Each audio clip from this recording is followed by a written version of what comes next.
Welcome back, Council Bay. We're going to go into our education section at this time.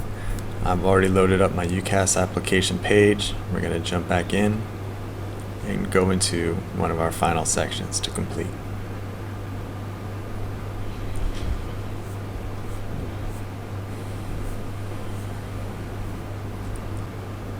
Once you're all loaded up, enter the education experience section.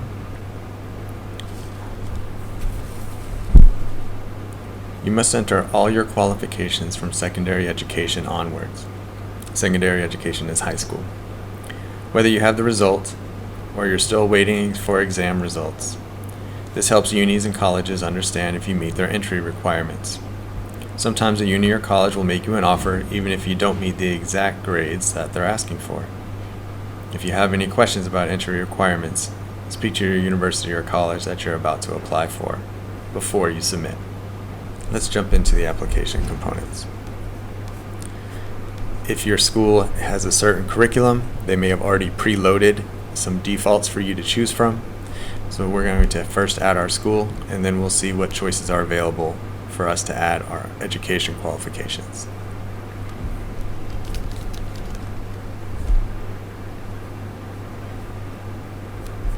If you're unsure of the exact time that you started, just use August as a default date and the year which you started your high school experience. So if you're graduating in 2023, it's 2019.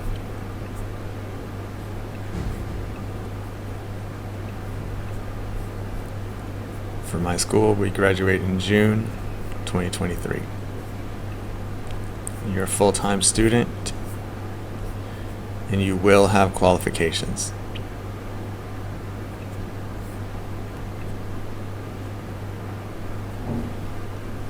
Now that your school is added, we can add those individual qualifications to our application. And here you see some presets that as a counselor I was able to put in for our students.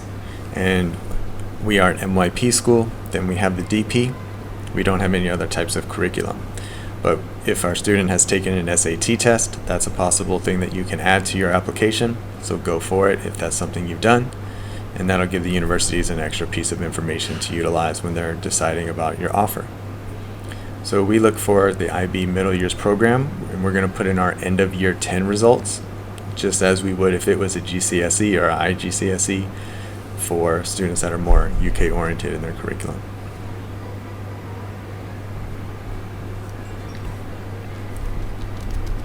I'll just start putting in, we have 8 subjects in the MYP. I'm not going to do all of them for this particular purpose, but I'll put in a couple just so you can see how that looks.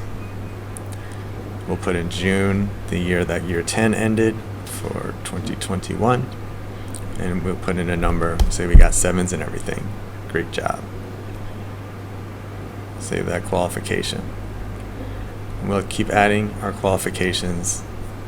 If you're finished, that's what that would look like. We'll add another class.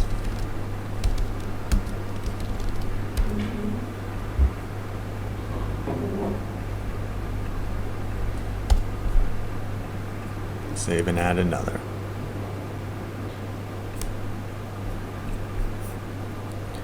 Now that we've added our MYP classes, we'll go ahead and add our diploma program classes.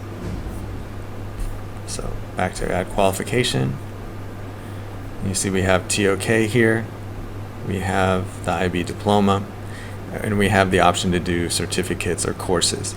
So if you're doing the full diploma, you're going to put in the full diploma. And if you're doing individual IB classes or courses, you would choose this option and add it. So we'll say that we're doing our full diploma. Our qualification date will be May of 2023. If we had our results already, maybe we tested in November of 2022, we would put in what our grade would be. Because we don't know yet, we put pending.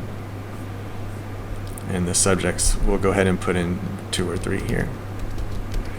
Choose English A for our language. Our qualification date is May 2023. We'll say that we're doing a higher level. And we put pending.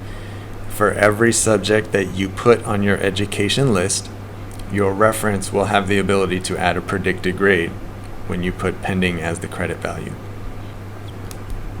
Before we can mark our section as complete, it asks us to list the highest level of qualification we expect to have before we start, and that's going to be below honors. That's essentially high school for us. Mark as complete and save. Well done. Now we're finished with the education section, and we can move on to one of our last sections, employment.